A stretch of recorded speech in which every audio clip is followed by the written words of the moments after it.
Hello दोस्तों, आज के इस डिजिटल वर्ल्ड में हर चीज डिजिटल हो रहा है। अगर हमें कोई काम करना हो तो हम कंप्यूटर या स्मार्टफोन का यूज करते हैं। इस डिजिटल वर्ल्ड में अगर सबसे ज्यादा चेंजेस किसी चीज में देखने को मिला है तो वो है करेंसी। अभी के टाइम पे हम पेपर करेंसी की जगह ऑनलाइन पेमेंट यूपीआई का यूज करते हैं। अगर हमें कुछ बाय करना हो तो हमें जेब में नोट लेके चलने की जरूरत नहीं है, हम ऑनलाइन पेमेंट कर देते हैं। और इस डिजिटल करेंसी में सबसे ज्यादा जो फेमस है वो है क्रिप्टो करेंसी। आप सभी ने कभी ना कभी बिटकॉइन का नाम जरूर सुना होगा। बिटकॉइन भी एक क्रिप्टो करेंसी है। अभी के टाइम पे एक बिटकॉइन का कीमत लगभग 48,000 यूएस डॉलर है, जो कि इंडियन करेंसी में लगभग 38 लाख रुपए होते हैं। बिटकॉइन के जैसे ही मार्केट में और भी कई सारे क्रिप्टो करेंसी अवेलेबल है। तो आज की इस वीडियो में हम बात करेंगे क्रिप्टो करेंसी है क्या, ये काम कैसे करता है, इसे बनाया किसने और आखिर इसका इतना वैल्यू क्यों है। तो चलिए वीडियो को शुरू करते हैं। क्रिप्टो करेंसी एक डिजिटल और वर्चुअल मुद्रा है जो कि इनक्रिप्टेड डाटा के माध्यम से निर्मित किया जाता है। इसका लेन देन एक ब्लॉकचेन टेक्नोलॉजी के द्वारा किया जाता है। क्रिप्टो करेंसी का जो ट्रांजैक्शन डाटा है वो किसी एक के पास नहीं बल्कि हर एक कंप्यूटर में सेव होगा। अगर किसी ने किसी को एक बिटकॉइन ट्रांसफर किया तो ये डाटा हर कंप्यूटर में सेव होगा और इसे मेंटेन किया जाता है ब्लॉकचेन टेक्नोलॉजी के द्वारा।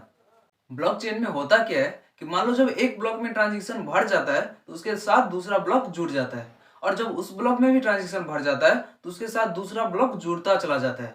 और हर ब्लॉक में जो ट्रांजैक्शन शुरू होती है वो पिछले ब्लॉक से जुड़ी होती है। मतलब हर ब्लॉक एक दूसरे से कनेक्टेड होता है। और ये किसी एक कंप्यूटर में नहीं बल्कि हर एक कंप्यूटर में ट्रांसपेरेंसी के साथ अवेलेबल होता है। ऐसे में अगर कोई फ्रॉड करना चाहे तो पकड़ा जाता है। जो भी लोग इस पब्लिक लेजर को मेंटेन करते हैं उसे कहते हैं माइनर्स, और इस प्रोसेस को ट्रांजैक्शन मेंटेन करना, वैलिड करना, इसे कहते हैं माइनिंग। और ये सब ऑटो जनरेटेड होता है, किसी को बैठ के करने की जरूरत नहीं है। पर हाँ, इसके लिए स्पेशल कंप्यूटर और स्पेशल सॉफ्टवेयर लगता है।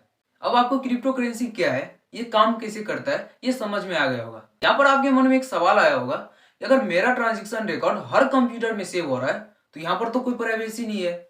मेरे ट्रांजैक्शन रिकॉर्ड तो हर कोई देख सकता है, किसके पास कितना क्रिप्टो करेंसी है ये तो हर किसी को पता चल जाएगा। जी नहीं, ऐसा बिल्कुल नहीं है। यहाँ पर आता है क्रिप्टोग्राफी, मतलब कि हर डाटा कोड के फॉर्म में सेव होता है, जैसे कि A to B, B to C, C to Z।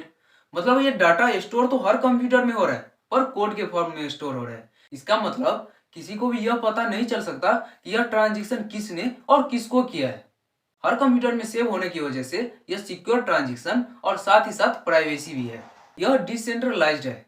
कई लोग सोचते थे कि मेरे पैसे का कंट्रोल किसी और के हाथ में क्यों हो, बैंक्स के हाथ में क्यों हो, अथॉरिटीज के हाथ में क्यों हो, एजेंसी के हाथ में क्यों हो।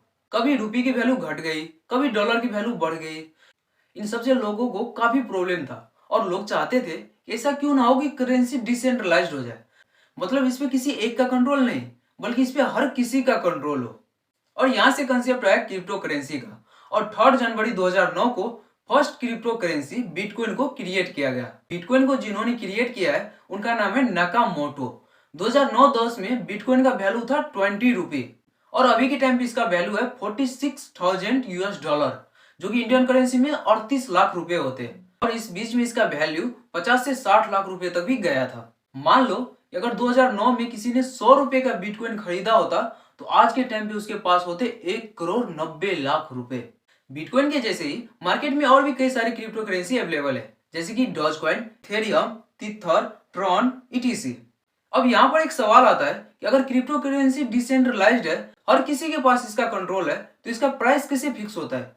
जैसे कि आपने कई बार सुना होगा कि आज बिटकॉइन का वैल्यू बढ़ गया, कभी घट गया, तो इसका प्राइस में चेंजेस कैसे देखने को मिलता है। हर क्रिप्टो करेंसी लिमिटेड होती है। अगर बिटकॉइन की बात करें तो टोटल 21 मिलियन बिटकॉइन को क्रिएट किया गया था। और अगर कोई चीज लिमिटेड होती है तो इसका प्राइस डिपेंड करता है इसका डिमांड और सप्लाई के ऊपर। अगर किसी चीज का डिमांड ज्यादा होता है तो उसका प्राइस बढ़ता है, वहीं पर अगर डिमांड कम हो और सप्लाई ज्यादा होता है तो प्राइस घटता है। इसी तरह से क्रिप्टो करेंसी का भी प्राइस घटता और बढ़ता रहता है।